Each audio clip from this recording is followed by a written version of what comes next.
Hello and welcome to the Partisan video podcast. It's been a very positive week this week. We've seen contracts being signed for Demarai Gray and Clayton Donaldson to extend their career at Birmingham City. We've seen Birmingham International Holdings institute legal proceedings against the major shareholder, Carson Young, along with Asia Rays and Amazing Top International Enterprises Limited. More on that shortly. And we've also seen a new kit, Thunderbirds Are Go. So first of all, let's talk about Demarai Gray and Clayton Donaldson.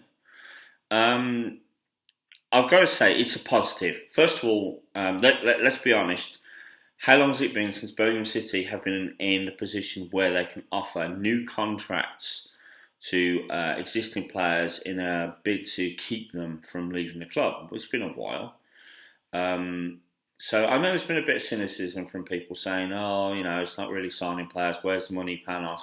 But the fact that Birmingham City are in a position to do this sort of thing is a massive plus, and I think we should treat it as such. For Dimmy, definitely. I think Dimmy's best served by staying with Birmingham City for at least a year. He's only going to progress. I believe he will get better. If he keeps applying himself in the manner that he did last year, he will improve.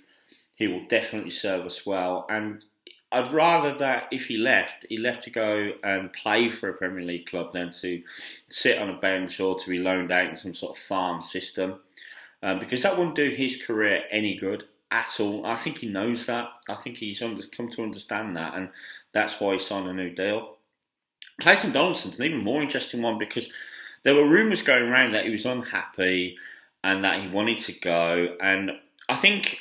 Well, on the one hand, I think there was some of the Brown stuff being stirred by someone, but on the other, I think his agent's played a bit of a blinder in that he's got his 31-year-old client a bumper pay deal, based on one really good season. If you remember the last time we signed a 30-plus-year-old striker on a long-term deal that paid a lot of money, it didn't really work out for us in some ways. As much as I love Nicolas Ziyech, it didn't. So I am wary. And the thing is that people said, okay, if we sell Clayton, who are we going to replace him with? Which was a very salient point. But the corollary of that is now that we've offered Clayton this new deal and he signed it, he has got to step up and do as well as he did last year. I think he will. His form last year wasn't just based on scoring goals, but it was also based on his work rate and the way he fitted into the team. And I can't see that changing. But it is a little bit of a risk, a little bit of a gamble. But it's the fact that our manager and Panos Pavlakis in his kind of role as a chairman, he's not officially chairman, but he's acting like one. The fact they're willing to take that gamble, I think it's a statement of intent. And it's been so long since Birmingham City have been able to do that. So it's a good thing. We also saw Birmingham International Holdings institute legal proceedings against Carson Young, Asia Rays Limited, Amazing Top International Enterprises Limited. Also, Birmingham City instituted legal proceedings against the same three defendants. Interesting. Can't really talk much about it, purely for the reason that I've seen documents that are probably going to be used in court, and I don't want to prejudice any outcome or anything like that. I want to stand on the right side of the law. I think if you're interested and want to know what this is all about, then go back and read about Peter Pannu's consultancy agreement, about all the furore that kicked off around that. Read about what Carson was alleged to have spent his director's money on, what he did. Look into that sort of thing. That's all I can say. Someone wrote a book about Carson Young that was pretty good, by what I hear. And I think if you're interested in that sort of thing, there's probably enough to get you going there, but it's not going to be quick. I saw someone say, Peter Pannu was in court yesterday, but I can't find anything on it. It was a chambers hearing, a preliminary hearing. The full one probably won't be for a couple of months. We all know how glacially slow the Hong Kong legal system is. Most of the lawyers seem to take August off. So I think that won't properly kick off till September, October, November. I'm waiting for a date to be confirmed. Nothing's been confirmed on the Hong Kong judiciary website as of yet. As is, there has been no hearing confirmed for this claim made by Birmingham International Holdings.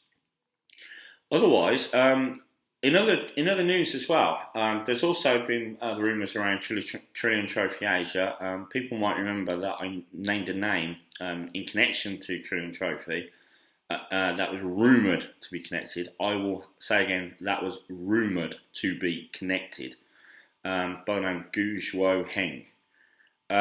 Two things on that. Firstly, I've had someone tell me, oh, Gu's definitely not connected. So take that as you will. As I always said, it's a rumour. He could be, he might not be. Xing Pao actually announced to the stock exchange yesterday that provisional liquidators have been called in. They've got issues with their bank. Gu Zhuo Heng, in his job as chairman and also as primary funder at Xing Pao, has said he's going to put some money in.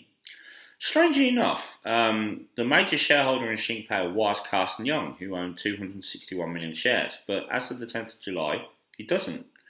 A gentleman by the name of Gu Zhuo Heng does, who obtained those shares off exchange for nothing. Don't know quite what's going on there, but there's definitely some intrigue. I think it's similar to the Clayton situation in that I think there are people out there who might be stirring the pot slightly, maybe trying to shoehorn their way into a deal or trying to twist it for their own benefits. And I think this is why people have asked, why is there a 2-year exclusivity deal for Trillion Trophy? It's things like this, basically. It's an ultra long stop date to stop anyone else interfering in what is going to be a very complex takeover. I don't think it will take 2 years, but we've got this exclusivity deal and people are still trying to get involved. It's ridiculous. And I think we'll hear plenty of rumours from Hong Kong. I will stress this. I cannot stress this enough. We will not know who Trillion Trophy Asia are until Ernst & Young make an announcement to the Hong Kong Stock Exchange. I will repeat. We will not know for sure who Trillion Trophy Asia are until Ernst & Young make an announcement to the Hong Kong Stock Exchange. They have no timescale that they have to do that. They have to update us once a month. The next update is due July 30th, as that is 1 month since their last update on the takeover. But they don't actually have to say this is who they are. We are just going to have to wait. I know that sucks, but that's the way it is. People are saying, oh, why can't Panos tell us? Panos is bound by the same rules. He is not allowed to inform us of something that is material fact before Birmingham International Holdings announce it to their shareholders via the Hong Kong Stock Exchange. So there you go. But reasons to be positive. Kit launch for the away kit is today at the 140-year dinner. Blues play at home. Blues play away to Kidderminster Harriers 12:30. I think you can't buy. I don't think you can get tickets on the day, but I might be wrong. Blues ladies play tomorrow at home against Arsenal. Record number of tickets sold online. Go and cheer the girls. There's 3 of the England Lionesses who came 3rd in the Women's World Cup there, but the rest of the team you'll need your support as well. I know people say, oh, you can't compare it to the men's game. You're right, you can't. It's not comparable to the men's game. It's completely different. But you want to go watch football at a ground that's proper grassroots, and you want to see a game where you can hear every shout on the pitch, feel every tackle, then go along. You might be pleasantly surprised. If you have any questions, email me, almajir at oftenpartisan.co.uk. You can follow me on Twitter, twitter.com/often_partisan. You can follow me on Facebook, facebook.com/oftenpartisan. That's it for now. Keep right on. Do zobaczenia. And